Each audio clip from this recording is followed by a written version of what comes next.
మీకు తెలుసా? ఒక మనిషికి క్రియేటివిటీ లేదని రిజెక్ట్ చేసినారు. అతని ఫస్ట్ కంపెనీ బ్యాంక్రప్ట్ అయింది. జేబులో డబ్బులు లేదు, తినడానికి తిండి లేదు. 300+ టైమ్స్ లోన్స్ కోసం అప్లై చేసిన రిజెక్ట్ చేసినారు. కానీ ఈ మనిషి తర్వాత $200 బిలియన్ ఎంపైర్ని క్రియేట్ చేసినారు. అది అతను ఎవరు అనుకుంటున్నారా? అతనే వాల్ట్ డిస్నీ. ఈ పేరు వినగానే మీకు మిక్కీ మౌస్, డిస్నీ ల్యాండ్ లాంటి మ్యాజికల్ మూవీస్ అన్ని గుర్తొస్తాయి. కానీ ఈ మ్యాజిక్ వెనకున్న రియల్ స్ట్రగుల్, ఛాలెంజెస్, ఫెయిల్యూర్స్ అవన్నీ మిమ్మల్ని చాలా ఇన్స్పైర్ చేస్తుంది. అలాగే ఇది చాలా ఇంట్రెస్టింగ్గా ఉండబోతుంది. So let's start. Walt Disney 1901లో యుఎస్లోని చికాగో సిటీలో పుట్టినారు. చిన్నప్పటి నుంచి అతనికి డ్రాయింగ్ అంటే చాలా ఇష్టం. స్కూల్లో చెప్పే క్లాసెస్ వినడం కన్నా కార్టూన్స్ డ్రా చేయడంలో చాలా బిజీగా ఉండేవాడు. ఆ తర్వాత వాళ్ళ ఫ్యామిలీ అక్కడ నుంచి వేరే చిన్న టౌన్కి మూవ్ అయ్యింది. ఇది తర్వాత డిస్నీల్యాండ్ థీమ్ పార్క్కి ఒక ఇన్స్పిరేషన్ అయ్యింది. డిస్నీ 11 ఏళ్ల వయసులోనే ఫ్యామిలీ ఫైనాన్షియల్ ప్రాబ్లమ్స్ వల్ల పేపర్ బాయ్గా పనిచేసేవాడు. అలా పేపర్ డెలివరీ చేస్తూ ఫ్రీ టైంలో స్కెచ్చింగ్ ప్రాక్టీస్ చేసేవాడు. వాళ్ళ ఫాదరు స్ట్రిక్ట్గా ఉన్నా కానీ వాళ్ళ మదర్ మాత్రం అతన్ని బాగా ఎంకరేజ్ చేసేది. ఒకసారి వాళ్ళ పక్కింట్లో ఉండే కుర్రబొమ్మ డ్రా చేసినందుకు డిస్నీకి డబ్బులు ఇచ్చి ఎంకరేజ్ చేసినారు. ఈ సపోర్టు అతని ఆర్టిస్ట్ కెరీర్కి ఒక సీడ్ వేసిందని చెప్పుకోవాలి. డిస్నీకి సక్సెస్ అంత ఈజీగా ఏమీ రాలేదు. అతను ఫస్ట్ జాబ్లో అతనికి ఇమాజినేషన్ లేదని ఫైర్ చేసినారు. తర్వాత అతను ఫస్ట్ కంపెనీ లాఫోగ్రామ్ స్టూడియో అని పెట్టినారు. కొన్ని రోజుల్లో బాగానే ఉండింది, కానీ ఆ తర్వాత బిజినెస్ని సరిగా మేనేజ్ చేయలేకపోవడం వల్ల కంపెనీ బ్యాంక్రప్ట్ అయ్యింది. తినడానికి తిండి కూడా లేని పరిస్థితికి వెళ్ళాడు. అతనికేమో లాస్ ఏంజల్స్ వెళ్ళి హాలీవుడ్లో యానిమేటర్ అవ్వాలనేది అతని డ్రీమ్, కళ. అతని పాకెట్లో చూస్తే ట్రైన్ టికెట్కి సరిపోయేంత మనీ కూడా లేదు. అయినా కానీ డిస్నీ తన డ్రీమ్ని వదలలేదు. పాకెట్లో ఉండే $40తో లాస్ ఏంజల్స్కి మొత్తానికి వెళ్ళిపోయాడు. అక్కడ డిస్నీ తన బ్రదరు రాయ్తో కలిసి డిస్నీ బ్రదర్స్ స్టూడియో అని స్టార్ట్ చేసినారు. అక్కడ ఓస్వాల్డ్ ద లక్కీ ర్యాబిట్ అనే ఒక కార్టూన్ క్యారెక్టర్ని క్రియేట్ చేసినారు. అది ఇమీడియట్ హిట్ అయ్యింది. ఆ తర్వాత జీవితం సాఫీగా సాగిపోతుందనే టైంకి అతనికి ఒక పెద్ద డిజాస్టర్ జరిగింది. అదేంటంటే అతను కాంట్రాక్ట్ డీటెయిల్స్ చదవకుండా సైన్ చేయడం వల్ల డిస్నీ వాళ్ళ డిస్ట్రిబ్యూటరు ఓస్వాల్డ్ క్యారెక్టర్ని కంప్లీట్గా తీసుకున్నాడు. దీనివల్ల డిస్నీ మళ్ళీ జీరోకి వెళ్ళిపోయాడు.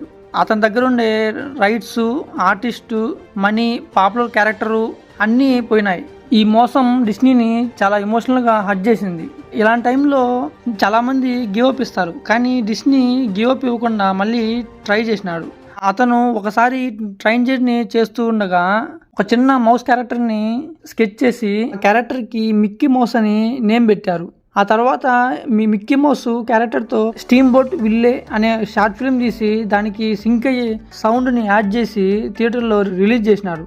ఇలా యానిమేషన్కి సింక్ సౌండ్ యాడ్ చేయడం వల్ల ఇది అప్పట్లో హ్యూజ్ బ్లాక్ బస్టర్ అయింది. ఈ ఫిల్మ్ అతనికి మళ్ళీ ఒక గ్రేటెస్ట్ కంబ్యాక్ ఇచ్చింది. అలాగే అతని డిస్నీ ఎంపైర్కి ఒక ఫౌండేషన్ లా హెల్ప్ చేసింది. డిస్నీ సక్సెస్తో సరిపెట్టుకోకుండా ఒక పెద్ద రిస్క్ తీసుకున్నారు. అదేంటంటే అప్పటి వరకు ఎవరు సాహసం చేయని ఒక ఫుల్ లెంత్ యానిమేటెడ్ ఫీచర్ ఫిల్మ్ని తీసినారు.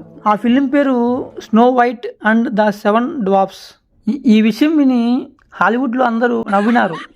డిస్నీని ఒక మూర్ఖుడని, ఎవరు కూడా 90+ మినిట్స్ కార్టూన్స్ చూడరు అని క్రిటిసైజ్ చేసినారు.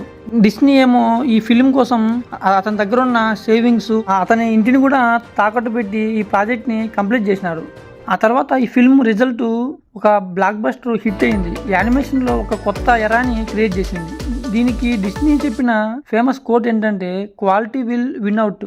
అంటే at the end of the day A product అయినా కూడా క్వాలిటీ బాగుంటే అల్టిమేట్గా విన్ అవుతుందని. డిస్నీ ఒక కంపెనీ కల్చర్ని క్రియేట్ చేసినారు. ఎంప్లాయీస్ని ఇమాజినీర్స్ అని పిలిచేవారు. అంటే ఇమాజినేషన్ని అండ్ ఇంజనీరింగ్తో కలిపి పనిచేసేవాళ్ళు అని అర్థం. ఇలా క్రియేటివ్ కల్చర్ క్రియేట్ చేయడం వల్ల డిస్నీ ఒక బెస్ట్ టాలెంట్ని అట్రాక్ట్ చేసినారు. ఒకరోజు డిస్నీ వాళ్ళ కూతుళ్ళతో కలిసి అమ్యూజ్మెంట్ పార్క్కి వెళ్ళారు. కానీ అక్కడ ఉండే చీప్ రైడ్స్, డర్టీ అట్మాస్ఫియర్ చూసి చాలా అప్సెట్ అయ్యారు. పార్కు క్లీన్గా మంచిగా పిల్లలు పేరెంట్స్ ఎంజాయ్ చేసేటట్టు ఉంటే ఎంత బాగుండు కదా అని ఐడియా వచ్చింది.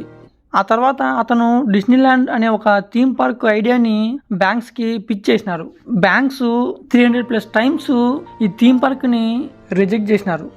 ఇదంతా కాదులే అని డిస్నీల్యాండ్ కోసం తన దగ్గర ఉన్న పర్సనల్ ఆస్తులన్నీ అమ్మి టీవీ షోస్ డీల్స్ సైన్ చేసి మరీ సెల్ఫ్ ఫండింగ్ చేసినారు. అంతా డిజైన్ కన్స్ట్రక్షన్ కంప్లీట్ చేసి తీరా ఓపెన్ చేస్తే ఫస్ట్ డేనే డిజాస్టర్ అయింది. దానికి మీడియా ఒక బ్లాక్ సండే అని పేరు పెట్టింది.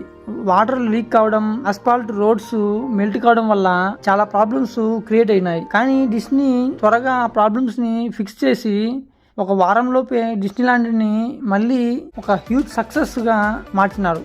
అలా ఫస్ట్ ఇయర్లోనే డిస్నీల్యాండ్కి మిలియన్స్ ఆఫ్ విజిటర్స్ వచ్చారు. డిస్నీ చాలా మైన్యూట్ డీటెయిల్స్ని కూడా ఫోకస్ చేసి కస్టమర్స్కి మ్యాజికల్ ఎక్స్పీరియన్స్ ఇవ్వడం వల్లే ఇదంతా పాసిబుల్ అయింది. వాల్ట్ డిస్నీ విజన్ ఇప్పుడు కూడా కంటిన్యూ అవుతుంది.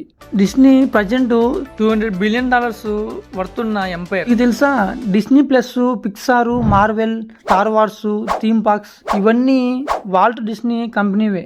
డిస్నీ చనిపోయిన 55 years తర్వాత కూడా అతని ప్రిన్సిపల్స్ ని ఫాలో అవుతున్నారు డిస్నీ కంపెనీలో. So friends, Walt Disney famous quote ఏంటంటే, all our dreams can come true if you have the courage to pursue them. So ఈ వీడియోలో మిమ్మల్ని ఇన్స్పైర్ చేసిన లెసన్స్ కామెంట్ చేయండి. దీనివల్ల మీకు బాగా గుర్తుంటుంది. So keep hustling. జై హింద్.